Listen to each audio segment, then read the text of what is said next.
So, by the way, my name's Versatile, aka the Alkebulan Trust, the name you can trust when it comes to all things New reactions, such as Garnier I'm 8-hour going to blemish react pad. to. Give me a second. I'm going to react to. Give me a second. I'm going to react to. Did you spot this clue about Breeze in Power Book 3, Raising Kanan?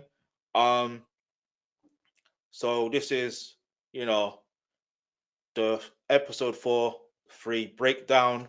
Shout out to It's Just B. You know what I mean? Um, yeah, let's just get into it. Make sure you hit the subscribe button and the bell notification. The reason why I'm watching this, even though I watch Mark Dark's version, is because at the end of the day, I want to hit different takes and I want to make sure that, you know what I mean? When I said before that unique is Breeze, I've been saying it. Like I said, unique is Breeze. You know what I mean? Unique is Breeze. Unique is Breeze. And if you don't believe me, keep watching. Let's go. And it might be a wild theory, but I think in terms of in terms of trying to, pay someone to become the most uh the most known character in the power history who we've never seen, or most known TV character that has never been seen. You know what I'm saying? It's they're gonna obviously that actor is gonna demand a lot of money. I know if I was an actor, I would demand a lot of money. I'm like, yo, this is the most in demand character. You know what I mean? So, hey, you might as well use someone else. Like, it's not far fetched for an actor to play a different character within a show. If you look at, like, I don't know, Moesha, I'm pretty sure Ray J has played different characters in Moesha. If you don't believe me, go watch Moesha from season 1 to the end of the series. I guarantee you that he played different characters. Same thing with um who else is there? There was Merlin Santana as well. Like he also played a different character. Like, come on, man. Let's keep moving on. Patch. Invisible on skin. Visible results in just 8 hours. But make sure you hit the subscribe button and the bell notification, especially if you're a Power fan. Get me. Like, Was comment, there a share, clue share, in share, this share. episode that revealed that we're actually closer to meeting Breeze, but you didn't catch it? I know you're probably thinking, oh boy, not this again. But I promise you, I noticed a major revelation in this episode about Power's biggest mystery character, which already tells us that. What's going on, everyone? Just Be here, and we're breaking down the latest episode of Power Book 3, Raising Kanan, Season 4, Episode 3, titled Bygones. I love this episode, the pacing, the storytelling, the crafting, and weaving of all the characters together in ways that feel so natural, organic, but also gives us a sense. The beat that he's using, or the underlay thing he's using, yeah, is cold. It's just too cold. I'm curious. You know what I mean? Who made this rhythm? It's like a superhero, like, feel to it. If you know, you know. Sense of connectivity to everyone on the canvas. Anyways, we're diving into the biggest parts of this episode right now. Let's go. Now in this episode, we start off with Unique running up on the Chinese restaurant distro, Richard and Sonny, who were working with him prior to his death, and then end up working with the Thomas family afterwards. He continues the belief that Ronnie trying to kill him was all a conspiracy that included Raquel. He robs them of product and cash and then deletes them right there and then. And later on, when Uncle Marv comes by to collect, he stops because the cops are there investigating the crime scene, which he later tells Rock about, and she has him look into the nephew who was just fired from the restaurant for stealing, as he is likely the suspect. So at this stage, everyone is clueless that Unique is going through and making moves on the family in the background like a ghost getting revenge. He anonymously drops off some cash to Pernessa's And mailbox. this is why I feel like this is exactly why I feel like they literally scrapped. They wrote season 4, they filmed it, they did everything. But I feel like the reason why it took long for this season to come out is because they scrapped what they wrote and filmed and said, you know what? Let's do something different. And I think it was very smart what they did.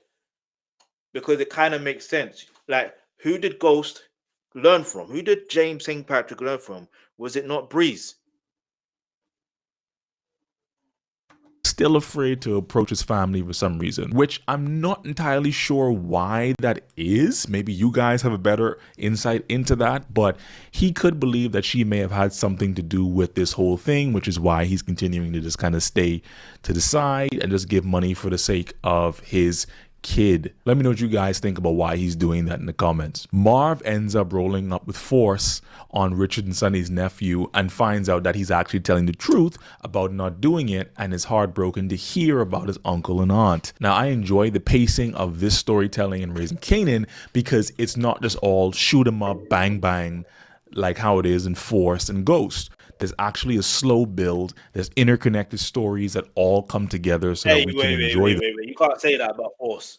Force season 1 especially was a slow build. So much so there was a lot of critics in regards to it because they were expecting it to be, you know what I mean, a certain way because it's Tommy. Like, we know Tommy to be erratic, you know what I mean, and we know Ghost, aka James St. Patrick, to be the more calm one, the one that sees things 20 steps ahead. You know what I mean? Not even 10 steps ahead, 20 steps ahead. So, yeah. Them. An example of this is actually Jukebox and Marv's relationship really turning around last season and seeing them bond as father and daughter and him supporting her in her decision to not return to the army and having her back. Here's the thing that we need to talk about. I also find it interesting that we're now seeing Jukebox in community college, which leads me to believe that we're now in 1994 and no longer in 1993 in the show. Walk with me for a second. More evidence of this is the fact that Rock tells Kanan about the letter she got from his school, that he hasn't been there since the new year started. If we know at least 3 months has passed since we've seen season 3 and 4, and Rock explicitly mentions the new year, this means we're likely now in 1994, which is 2 years away from 1996, which is famously known as the year in which Ghost kills Breeze. Just saying. Here's a point. Here's a point. But you know, it's funny. As much as us fans are very much in tune with the timing, sometimes these writers aren't. You know what I mean? Sometimes some things are just coincidences. However, I don't think this is a coincidence, though. I just don't. Because remember, because this is what I thought was going to happen. I feel like as a whole, as far as Raising Kanan is concerned, like I feel like what's going to happen is it's building up into a thing where, because we still have to be introduced to the young Ghost and the young Tommy. Yeah, we still have, and the young Tasha and the young Angela as well. We still got to, you know what I mean? We still got to learn about when Kanan meets those characters, especially Ghost and Tommy. Maybe not Angela, and you know what I mean. But he will meet Tasha. But like the thing is, we have to remember. I feel like we have to remember timeline matters, and I feel like what the Power Universe does so well is the way that they introduce characters and the timing. So look, I feel like when I say introduce characters, I'm talking about introducing a new series, right? The new spin-off. They will introduce the OG, like the Power Origins series, when we find out when Kanan in Raising Kanan learns of Ghost and Tommy. Do you get it? That's what I think is gonna happen. Because look, when was that show announced? I swear it was announced like last year or the year before, and we still haven't seen anything for it. You now have Omari Hardwick like now talking more about power again. You know what I'm saying? Like, there's a reason. We all thought, yeah, he's gonna come back in Power Book 2 Ghost. Nah, that wasn't the case. You know what I mean? We still believe that I still believe he's still alive. I can't even lie about that. I still believe he's alive. But I generally do believe that the spin-off series of the Power Origins is going to be off the back of the season finale of Raising Kanan. That's my 2 cents. Let's go. What's your thoughts? Saying we're quite close in the timeline, and some key things need to happen. All I'm saying here is that if we have almost less than 2 years for Breeze to become the beloved like a brother character that Ghost said he was, who is respected on the streets, he's a major connect, and who loves to watch Jeopardy at 7 p.m., we have that time. Okay,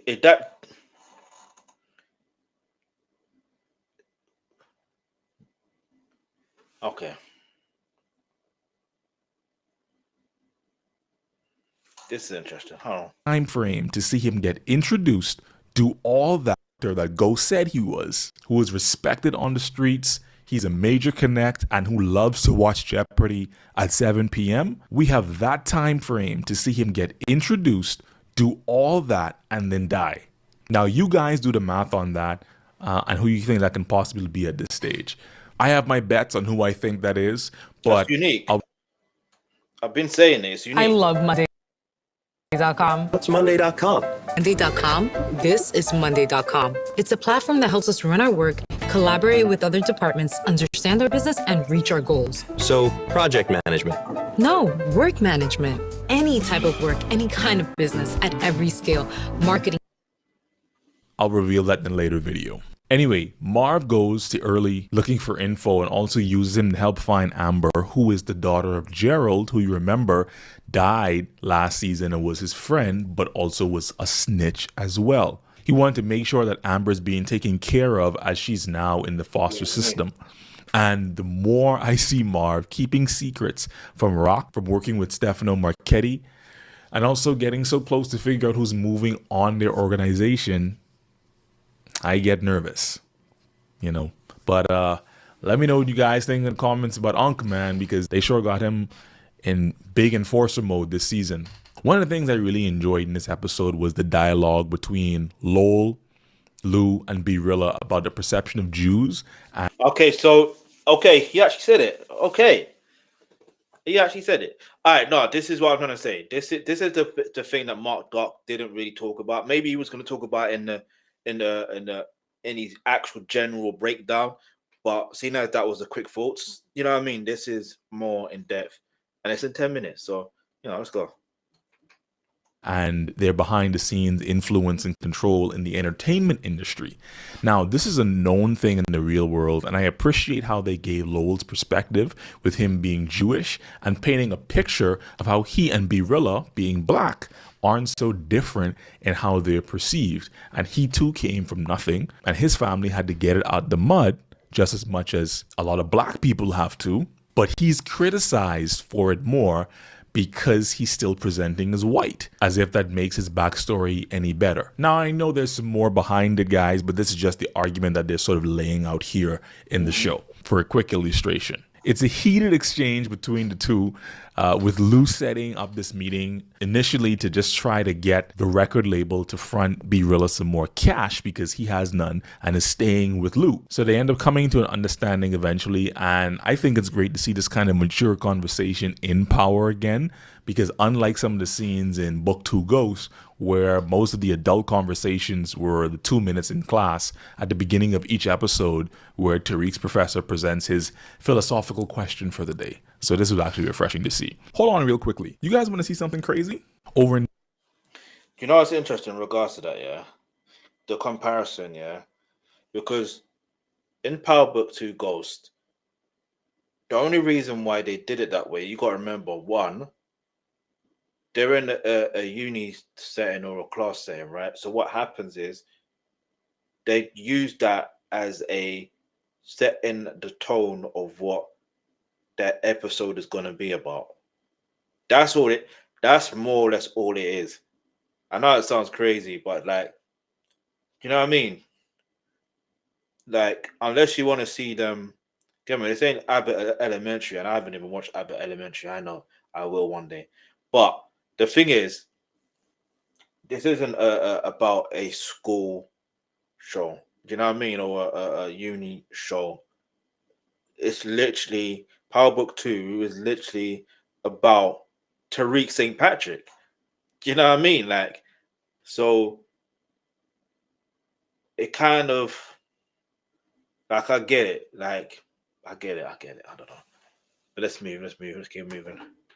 over 99% of you guys that watch my content are not subscribed. Don't So I'm want to asking real subscribe. quickly, if you don't mind, just hit the like button and hit subscribe real quickly. I'd love to keep on giving this content to you guys and lets me know that people actually are interested. Feel free to do that, man. Really appreciate it a lot. Would help me out a long way in growing my small channel. Thanks. Now back to the video. Now, while we see Rock is more Big focused channel. on trying to get the organization out from under Quan being the Connect, because he just out of the blue increased her tax and is kicking up all his attitude with it, she's now trying to find a new supplier, and she ends up reconnecting with Joaquin, who you remember she had dealings with in the past, including his cousin Juliana, who had to get taken out last season. He refuses to supply her some of the brown product, but introduces her to a new Connect out of town who is more than happy to. Now, in this episode, we ain't seeing much raising that was happening for Kanan, but King Chris I get it. We didn't see much raising of Kanan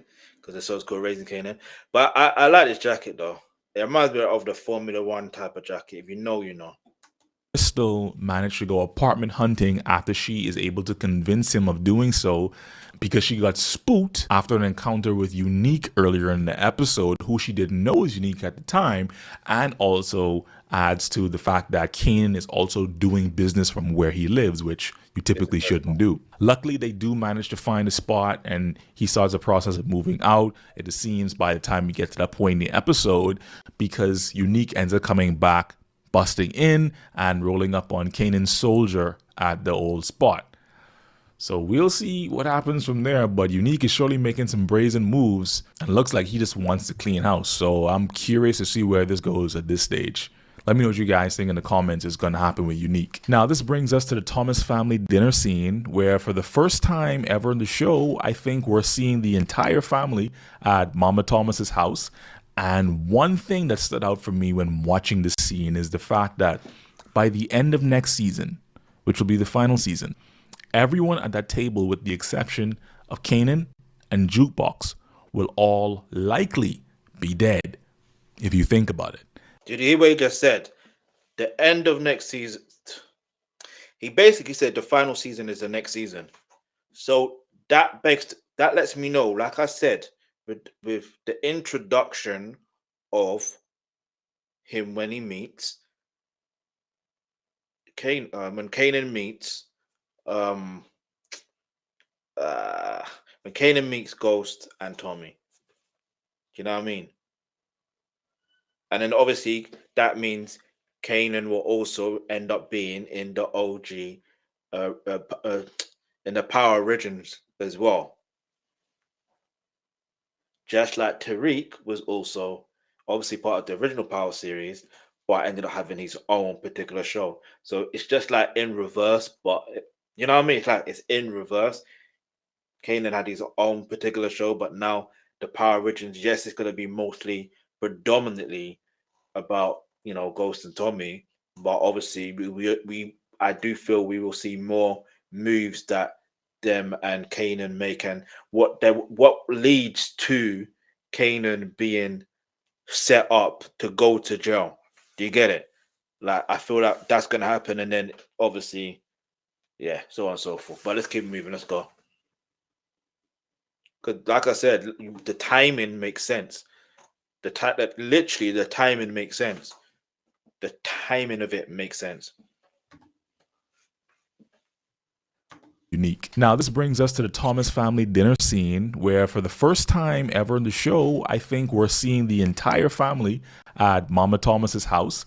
And one thing that stood out for me when watching the scene is the fact that by the end of next season, which will be the final season, everyone at that table, with the exception of Kanan and Jukebox, will all likely be dead, if you think about it, based on what we knew and how the original power went.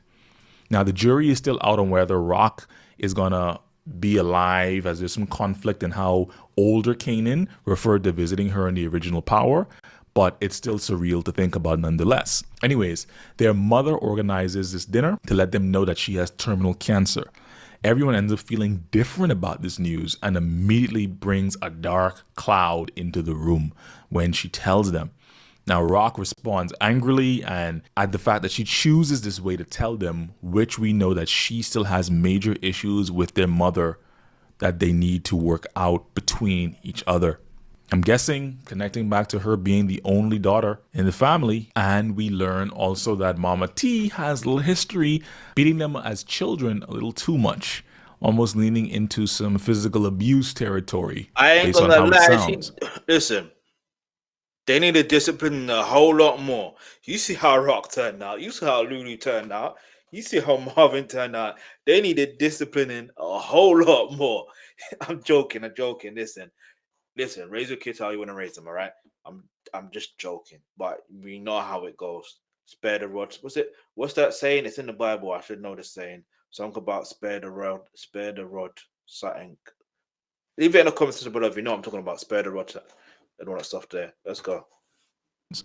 So Rock storms out, and I get a sense that these two have a lot of common ground they're going to find at some point. I believe this will end up being used as a bridge or even a parallel to address the wedge between Kanan and Rock at some point, which it's important to note.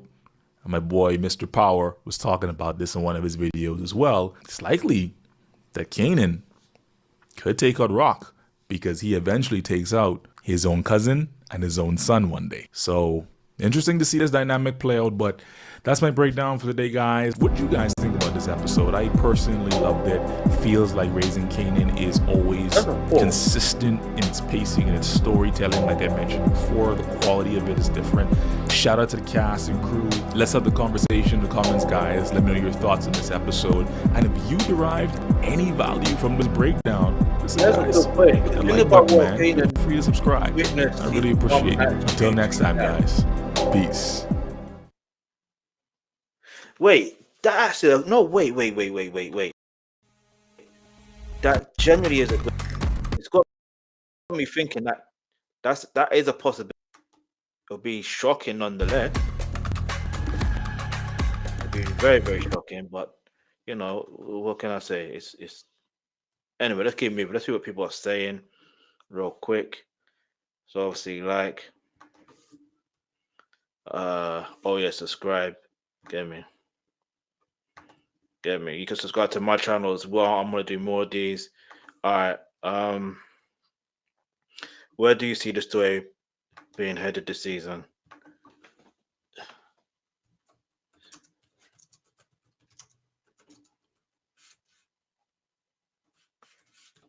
Of the introduction of Breeze.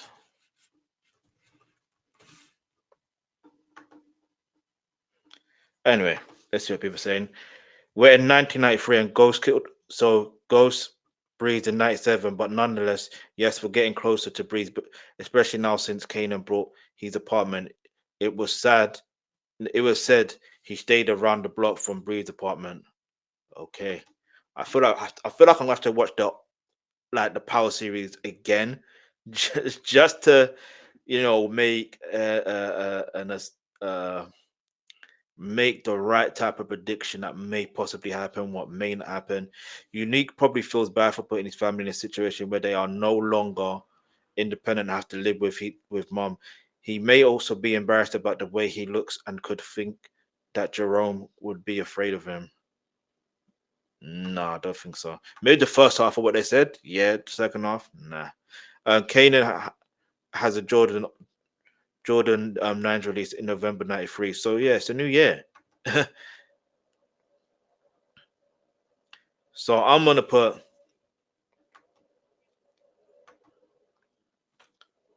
I feel like we are going to see Unique and Kanan work together.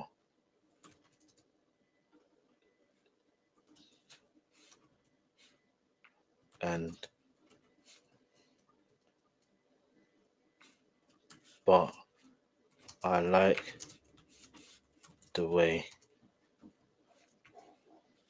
this is happening. Slowly but surely we will be seeing what happened to Famous and what will happen to Rock, Lulu, wait, Uncle Lou.